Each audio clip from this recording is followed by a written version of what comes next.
Well, hidey ho campers, long time no see, back with another forging videos. Couple of housekeeping things first. Number one, I can wear it with pride, baby. It's the day after Thanksgiving 2016, the Lions first place in the NFC, big Thanksgiving Day win over Minnesota, and I can go out in public with my Christmas Lions hat. Yeehaw! Alright, number two, I've been working on a website for HOJ Forge, and much like everything else in life, if I can figure out a way to do it myself, I'm not going to pay anyone any moolah to do it for me. So this has been a learning process for me. Still not perfect, but I'd love for you to check it out, and if it's relatively recent when you're watching this video from when I'm filming it, I'd love some feedback on it.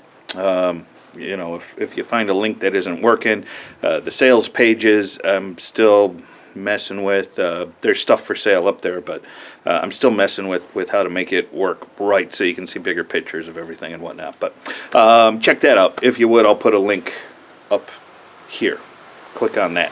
Okay, so the project today, I've got a commission for a knife for a Christmas present that I figured I'd get started today, and someone asked me to do a video on how I actually put together a Damascus billet. I know I fly through that process a lot, but I'll actually focus this video on how to put together the Damascus and maybe the first weld, and I'm not going to worry too much about filming the knife after that, but I'll show you how I put together a Damascus billet for forging the Damascus by hand. Just my arm, hammer, and an anvil. No presses or power hammers in my garage. So hopefully it'll help you out.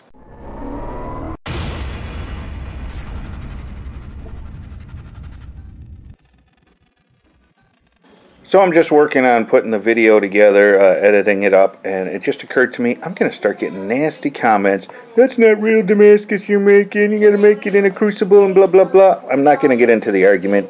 I'm using the modern day definition of Damascus, which is just pattern welded steel.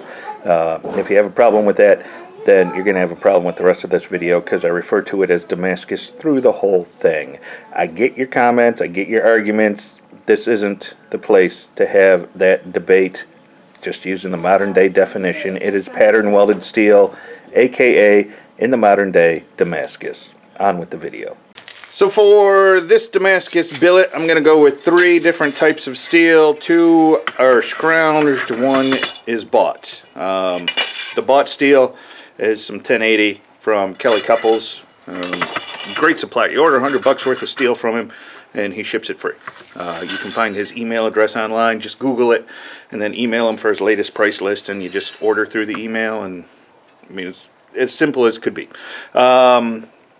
He's a Jeep guy who I'm making this for. So I'm going to use a hunk of Jeep leaf spring. This is off my Jeep, a 96 Cherokee. And I'm going to use a hunk of this in the middle. And then you need metals with contrast. The thing about the Damascus, what makes it look so cool, is you get, when you etch it, you get the different layers that show up. And they each have to react differently in the acid or whatever you use to etch it in order for those layers to show up. So the leaf spring is most likely something like a 5160 steel, and the 1080 steel are both going to behave pretty similar in the etch. They're both going to get darker.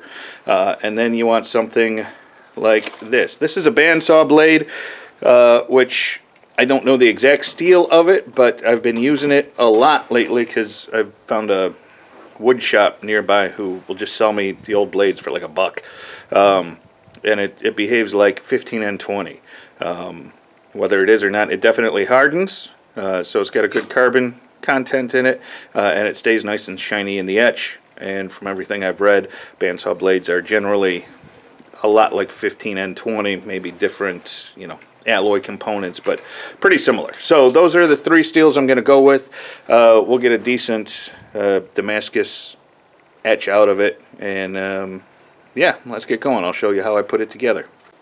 Alright, so one of the first things you want to do when you're dealing with any kind of steel that you're going to forge weld together, you want to make sure it's clean. And this obviously is off my Jeep. I cut the leaf pack apart and you can see it's pitted and nasty and all kinds of stuff. So I'm going to go ahead and grind a good section of this clean. I'm going to be putting together probably 3 different billets, all the same size. The smaller your billet, the easier it is going to be to stretch it out, fold it, and get the layer count up. And then after I get probably 3 of them done, I'll put all those together, and then I'll have my final billet that'll make the knife from. But if I did it all in one, if I put all the layers together that I wanted to start with and tried doing it by hand, it would be, God, a freaking nightmare. So just my hint is start small, go with a few smaller billets, 2 or 3, and then put those together in one larger billet after you get those folded a few times, and it'll be a lot easier for you, I promise. Safety gear, eyes, ears, and respirator. I'm working right at the door of my garage, so not too worried about ears. Not even real worried about a respirator right this second. We'll see how much stuff comes flying off here.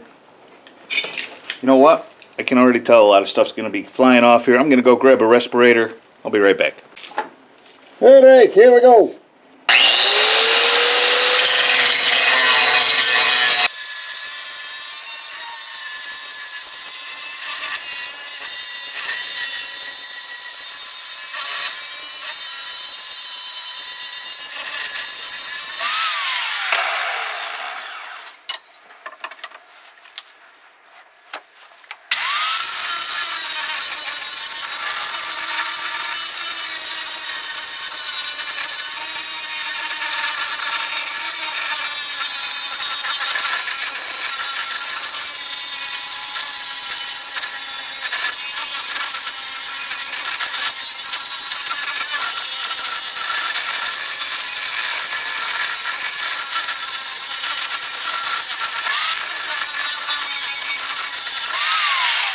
Alright, so there we go. That's both sides of that. Now I'm going to go ahead and clean the bandsaw blade, and I'll probably go over the 1080 too. You want it fairly clean. I don't know if the camera will focus on it. Focus.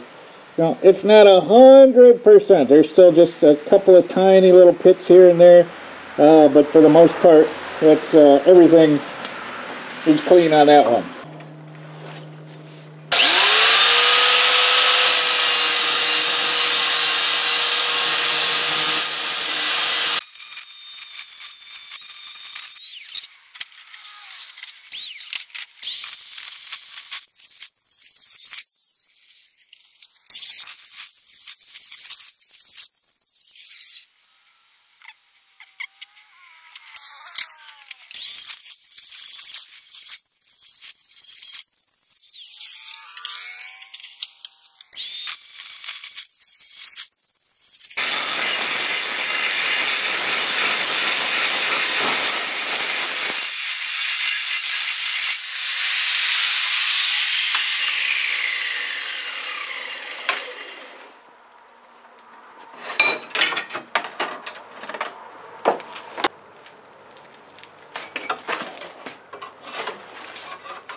Okay, well, wouldn't you know it, I forgot to hit record on the camera when I was cutting the leaf spring.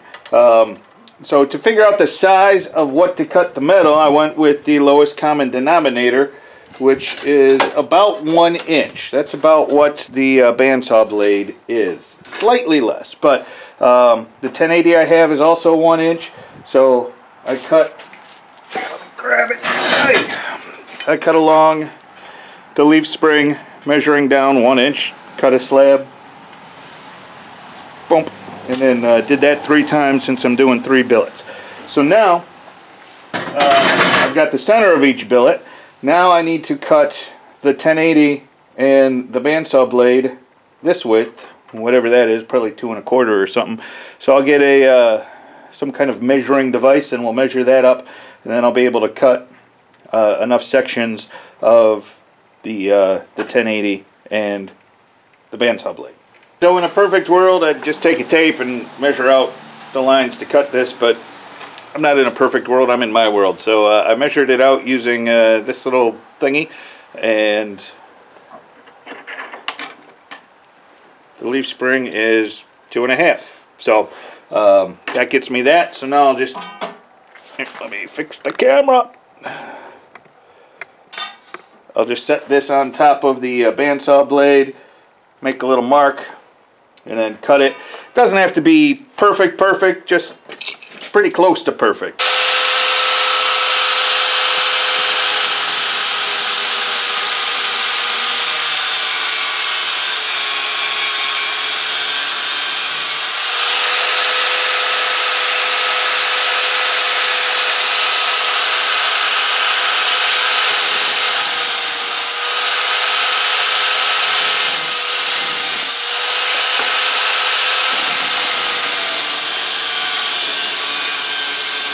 Okay, so there's 12 sections of bandsaw blade cut. Now I'm going to cut the 1080, and I know I'm going to get the question, why are you using 1080? Why didn't you just use more leaf spring to go on the outside? It's because the leaf spring is most likely 5160 steel. 5160, when you fold it, and you're going to be folding, you know, when you fold the billet in half, you're going to be welding this to that, and 5160 doesn't like to weld to itself. It will. I've done it. I got lucky because I've also done billets where I thought, yeah, I can do that, and fought and never got it to weld to itself. I don't know the science behind why I got it one time and why I can't get it other times, but I don't want to chance it. So if I put the 1080 on, which is also going to darken in the etch, just like the leaf spring, then I don't have to worry about the 1080 will weld to itself just fine. And this will always be on the outside, so I'll just keep welding it to itself no matter how thin it gets, unless I, you know, blow it all off in forge scale, which I'm not going to be forging it that long. But even if I did, then the bandsaw blade, the 15N20 whatever, which will weld to itself, is going to be the next layer. So that's the way I choose to do it, just so I'm not trying to forge weld 5160 to itself. Hope that makes sense. Clear as mud. Anyways, I need, well, we're going to put one of these on each side of the billet, so 2 per billet, 3 billets, 6 of these.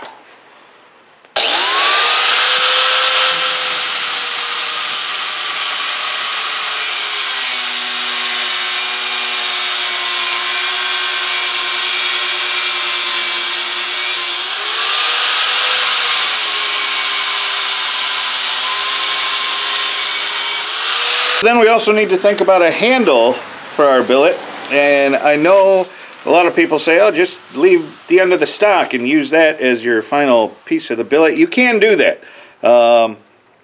You know, this is what, 1080, and I could have just left it there, only cut 3 of them and used. The problem with that, for me anyways, is that a good hunk of this steel is going to be useless after you get done using it as a handle.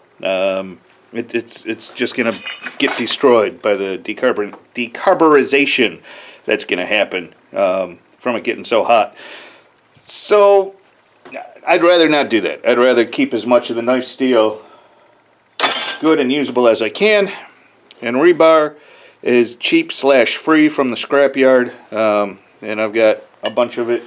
You know, I used to have a bunch of it. Actually, I don't have much of it left because it does shorten up over time. So I'm just going to nip this off so I have a clean end to weld to, and this will be my handle for the first billet, and then I'll probably cut it off and use it for the handle on the next billet, etc., etc., etc.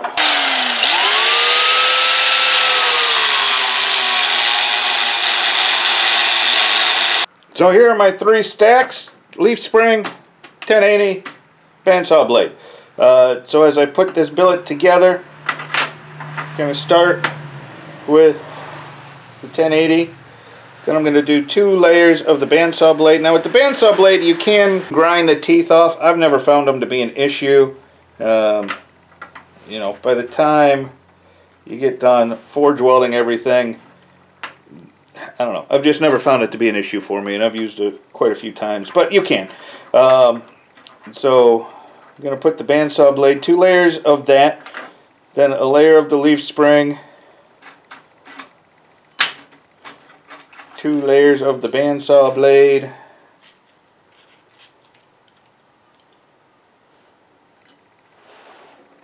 and then a layer of the 1080. Now, you might be saying that billet's, what, it's not even an inch thick. You know, it might be, it's not even 3/4. And that's true. But like I say, it's going to be a lot easier to forge weld this together, draw it out, fold it, draw it out, fold it, and when I'm done, I'll be left with something, you know, maybe 1/4 of an inch thick that, you know, 3 or 4 inches long, 1/4 of an inch thick, and then I'll have another billet the same way, and then another billet the same way, and so I'll wind up with 3 of those, and it'll be plenty of metal for the knife I want to make once I get all 3 of them forge welded together. But doing it this way, it's going to go a heck of a lot faster than if I tried stacking them all up together and wound up with something, you know, 1 1/4 inch thick or something, trying to do it by hand. You definitely can. I've done it, and I hated myself for doing it.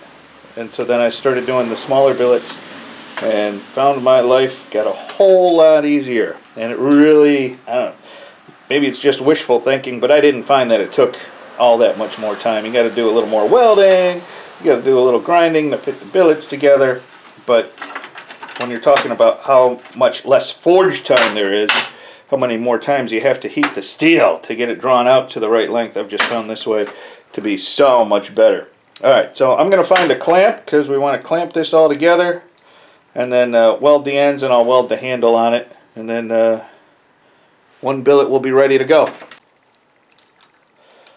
So this is the clamp for my drill press, and then I just found that this works really well at holding the billets together while you're welding them.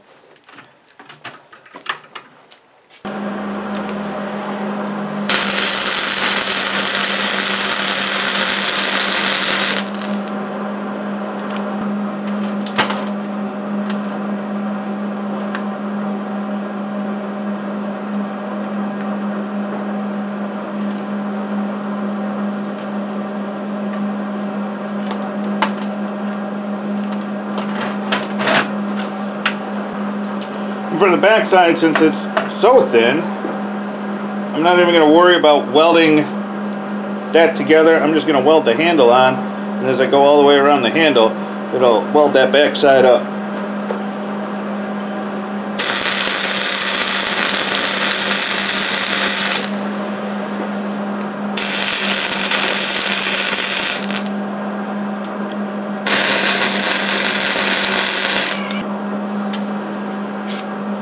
Alright, so there's billet number 1. I've only got the 1 piece of rebar, so I'm only going to do 1 billet right now, but figure I might as well go get the first forge weld done. In fact, maybe I'll film the whole thing until it's ready to put together. So let me do some quick math here. We're starting off with 1, 2, 3, 4, 5, 6, 7 layers. Double that's 14, double that is 28. Double that is 56. 56 times 3 would be 168, right? Something like that, which I think should be plenty for a knife. So we'll fold it once to 14, twice to 28, 3 times to 56. So there we go. Only got to do 3 folds on it, and this one will be ready to go for the final billet. So let's do that.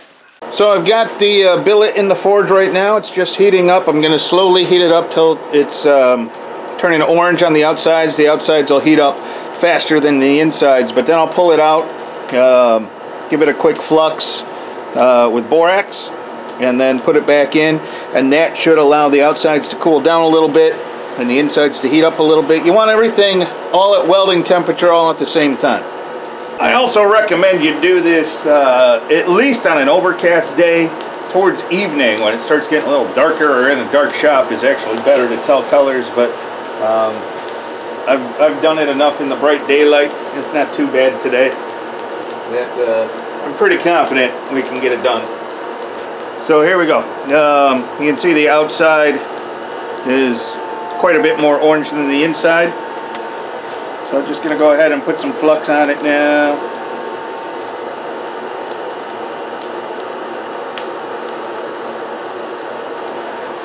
And throw it back in the fire.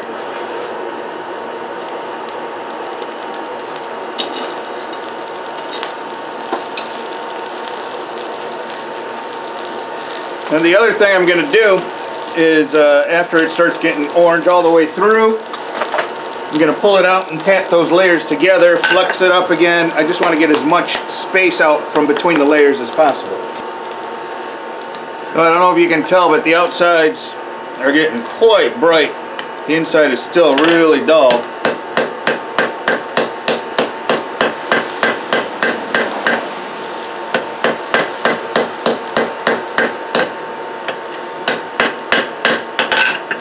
So I'm just going to pull it out, let the heat even up again, some more flux.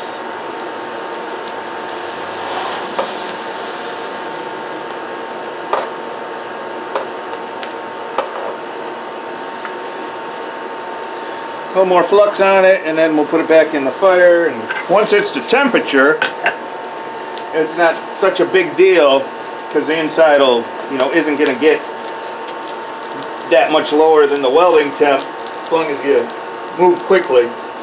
But getting it up there so that you're not burning the steel on the outside can be a little bit of a challenge.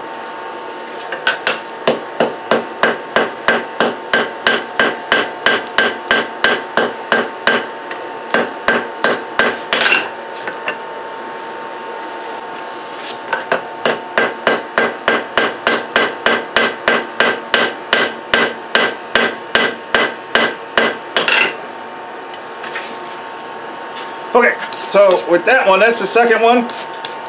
Just going to brush all the old flux off and reflux it and throw it right back in.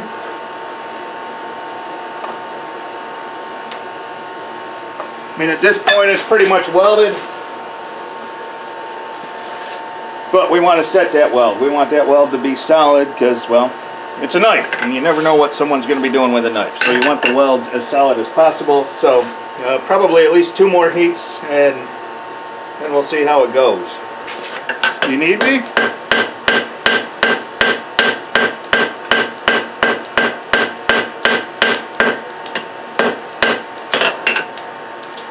And just so you have a warning, I was yelling at my wife if she needed me, because the wives always come to get you right when you're in the middle of forge welding.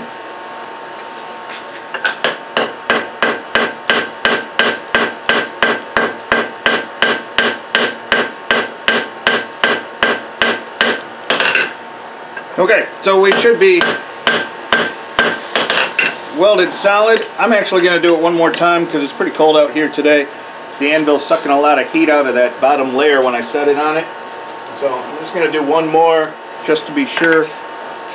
Normally I'd stop at 4, but today we're doing 5.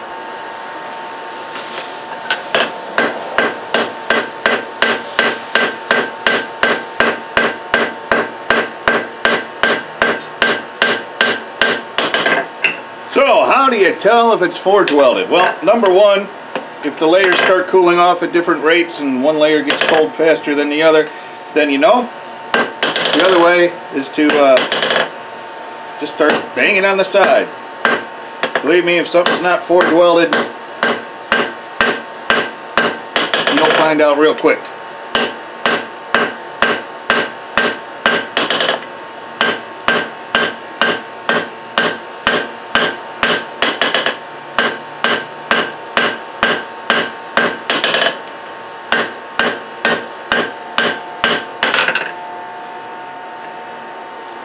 So far, so good. Let's try drawing it out a little bit. The last time I pulled it out, you saw just a couple of sparks flying off it. That was carbon leaving the steel. So on that heat, I got it just a hair too hot. Doesn't have to be quite that hot. Not too bad. I mean, it wasn't like a sparkler show. It was just a couple of sparks flying off. So not too worried about it. And from every heat from this point forward, I'm going to get it pretty close to forge welding temp, because that'll keep those welds more solid, less chance of a weld shear as you're drawing it out.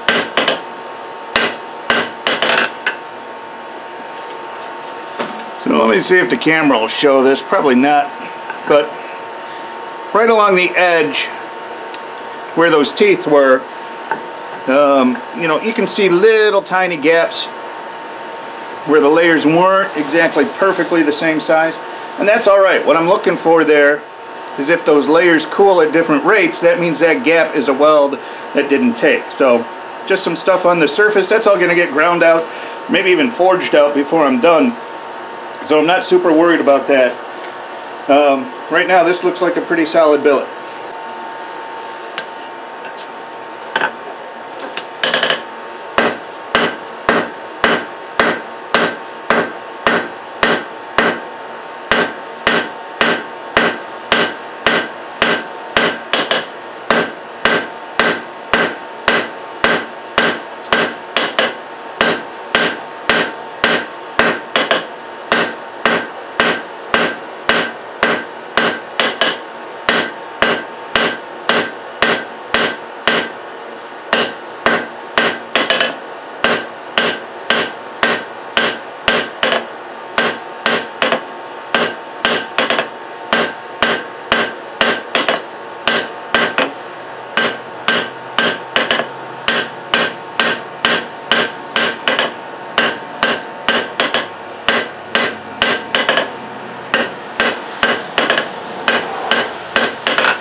Okay, so I'm at the first cut. You could use a hot cut Hardy, you could take it over to the grinder, whatever. I still like using my old hatchet. I don't know why, but I just find I have more control.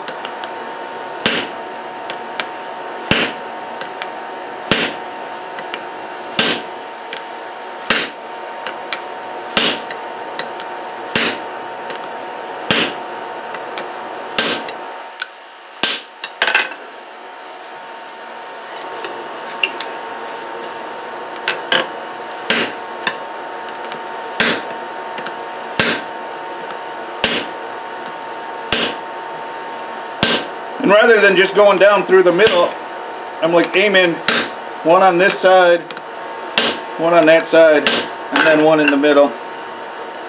And then I'll take it down to about a 1/16 of an inch. And now she's ready to fold. So before I fold it the first time, I'm going to put some flux on.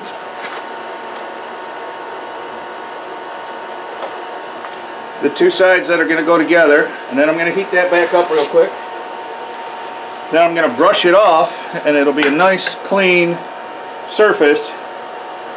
Then I'll fold, flux it again, and then we'll forge weld.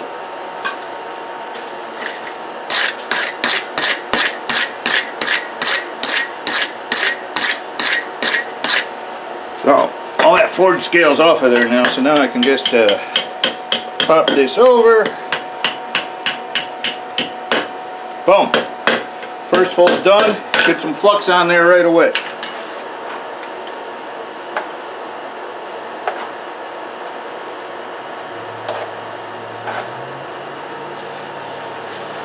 Fluxed, back in the fire.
So with the second fold and subsequent folds, because you know, there's only one layer you're forge welding, not too worried about only banging on the sides after 3 welds.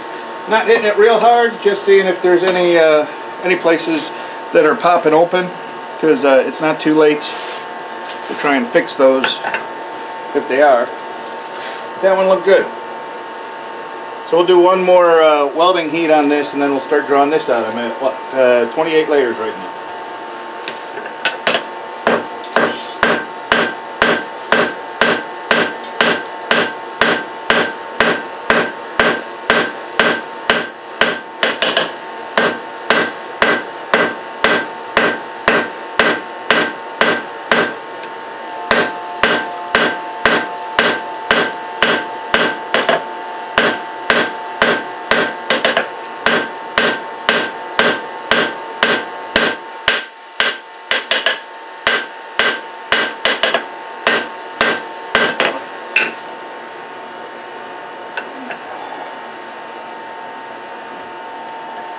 So that looks pretty good.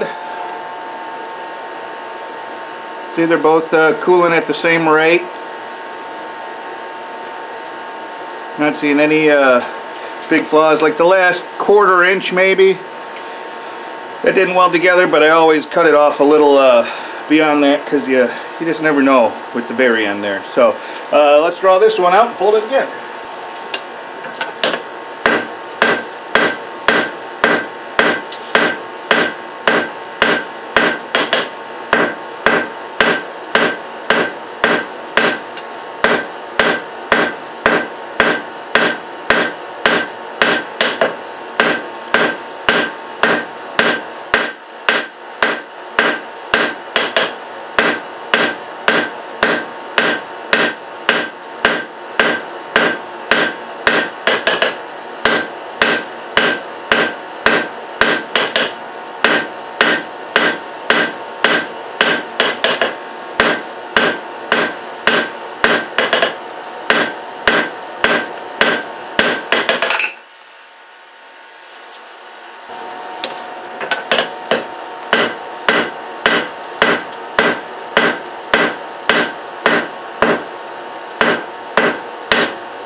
Okay, I don't know if you can see that on the camera, but the handle, the weld on the handle has started coming loose.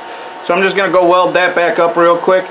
You have to do that sometimes, so don't let your billet go flying across the floor catching something on fire when you see the handle weld starting to break off. So when you see that weld start to break on the billet where the handle is, don't try and get 1 or 2 more hits out of it. Trust me, I know from experience. It will go flying off. You'll be left holding a handle, and your billet will be flying across your workshop, landing on something you don't want it to land it on. Yeah, just take the time, stop, go re-weld it, and call it good.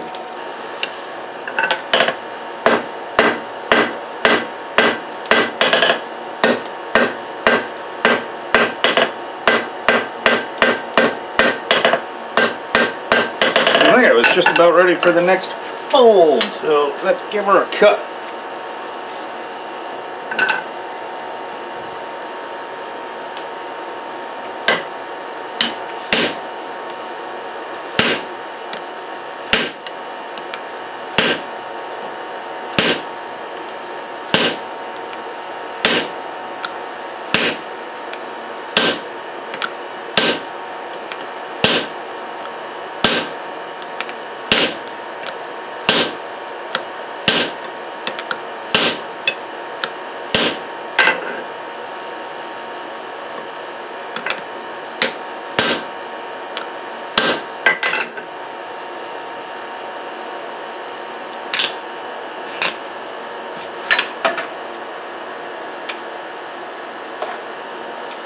Little flux.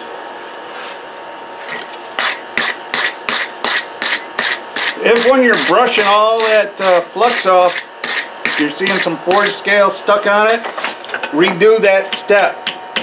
Flux it again, heat it up again, because you don't want any forge scale left in there. It would be bad.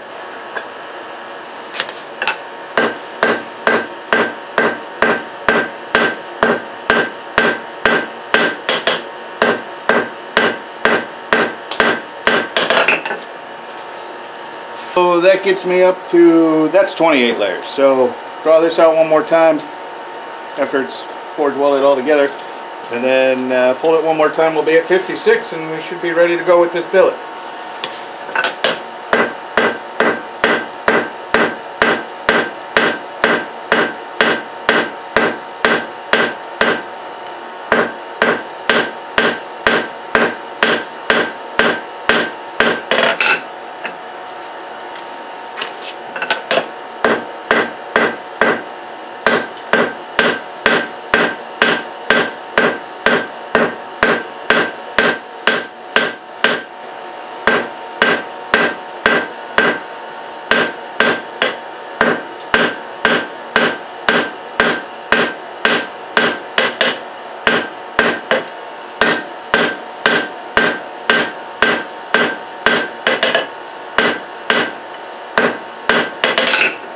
One more heat.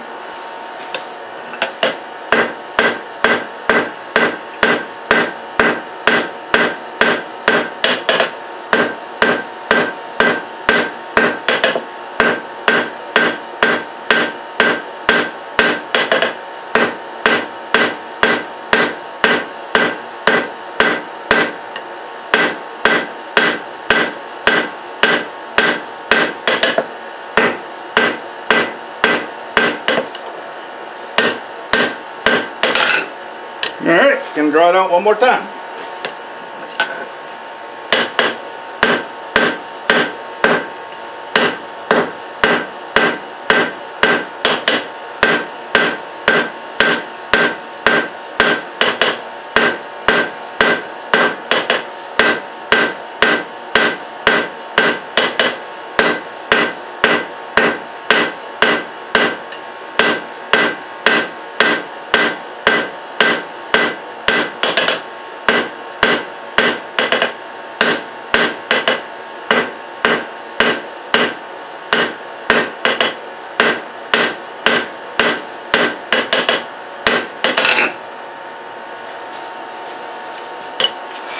That's pretty good. I think we'll cut it.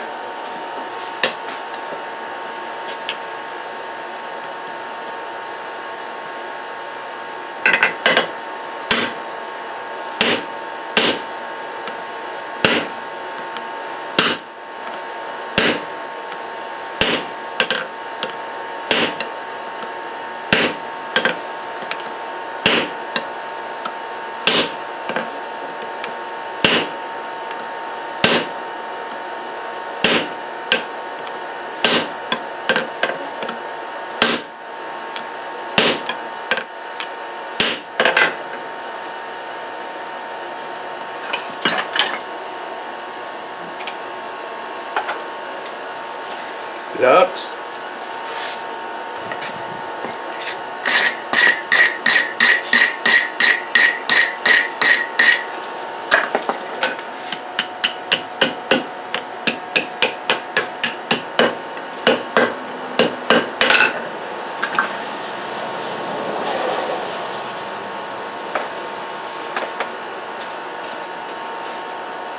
Back in the fire. Alright, I know I'm going to get the question, how do you know where the halfway point is? I fold it when it's the width of my anvil, whatever that is, 3.5 inches, 4 inches. And then I line it up the best I can this way, and then I try to use the hardy hole as another centering point on this side so that when I hit it, it's centered. You could measure it, but this way I get pretty close.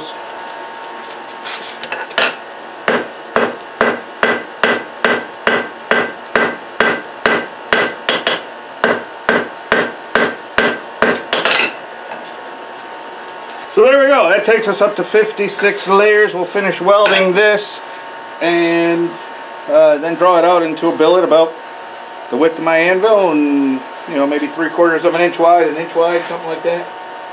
And that'll be one layer of the final billet.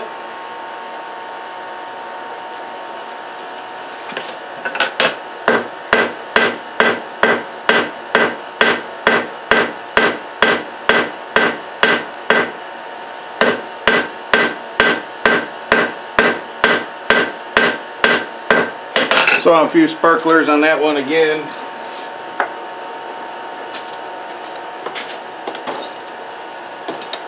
It's not the end of the world, a couple of sparks, you know, it is what it is. It's not going to change the carbon content all that much. Ideally, you'd like to do it right before it starts sparking.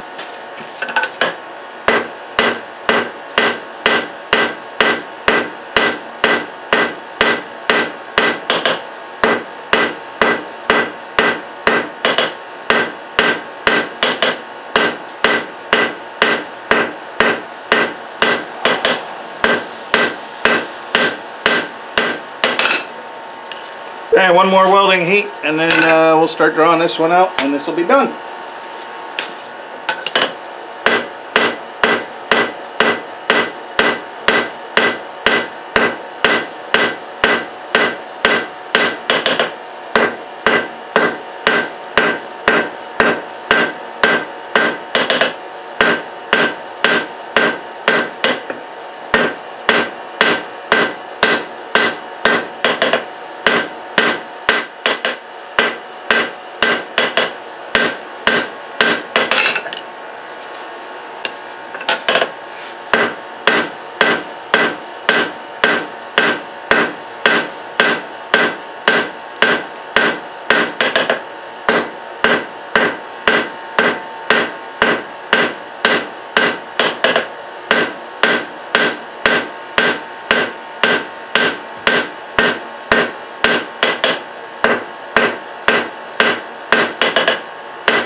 Pretty close, one more heat.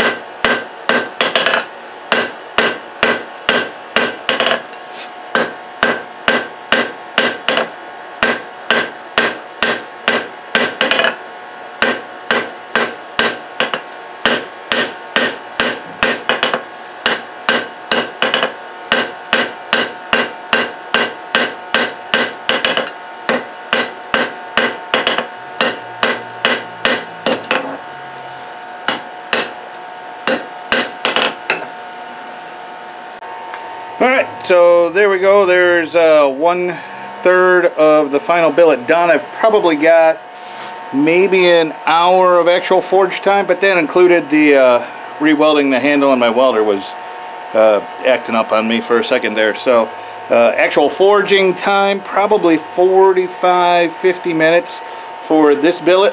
I've got 3 of these to do, and then I'll put them all together. Here, let me do this.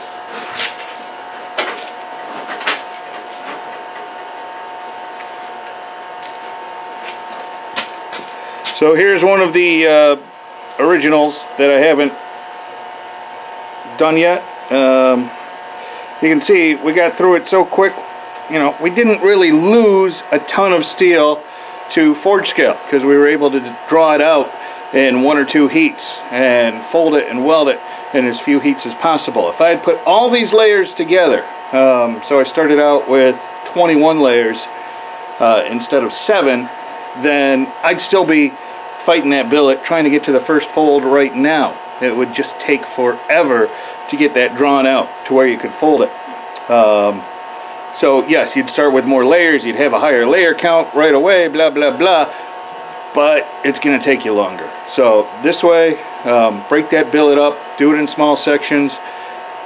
You know, when I get done, I should have enough steel. This is going to be about a 5 to 6 inch camp knife with a full tang. If I was going to do a bigger knife, I'd need to do maybe 4 or 5 of these. If I wanted to do a twist, I'd have to wait until the final billet was put together or do some other things with it. So, I mean, there's different ways you can play around with it to get a pattern that you like. But getting it to the point where it's ready to start forging into a knife, you want to do that as quick as possible so you don't lose a ton of steel. Every time you heat it up, you're losing steel to forge scale. So get it drawn out and fold it as quick as possible. When you're doing it by hand, it just goes a lot quicker to do it in a few small billets than one giant humongous billet. Now, someday when I buy the forge press, you can bet I'm starting with the 21 layers and we're getting it done in an hour and blah blah blah. But until then, here we go. I got to do it this way. But it also, when you go slow by hand, I mean, you can check each and every time you go to heat it. You're going to see if there's a flaw that you need to address before you continue. And I mean, I've watched the shows Forged in Fire with you, and they're starting with, you know, 30 layers, and they get halfway done forging and go, oh look, my billet's coming apart. Doing it this way, you know, that final billet, you're going to have 2 welds actually. You're going to have 3 layers, so you're only going to have 2 welds that you have to worry about coming apart by that point. Because I know this is solid every step of the way. It was solid, it's solid now. When I go to put it together, it's going to be solid on the final billet. So there you go. That's how I do it. Take this knowledge and do what you will with it. I've taught myself, this is all trial and error that I have come up with. My technique is my technique. It's the Jason at HOJ Forge technique.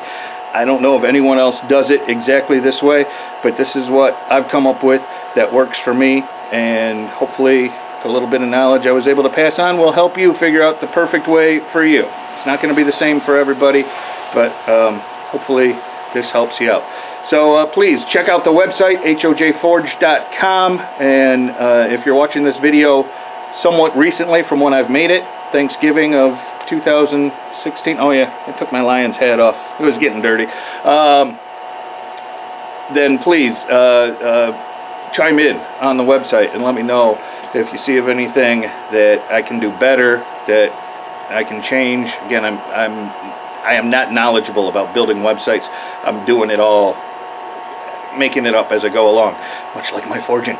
So we'll get there, but I'd appreciate any feedback on the website, and please give the video a thumbs up if you like it and it helps you out, and if it doesn't help you out and you don't like it, don't bother giving it a thumbs down.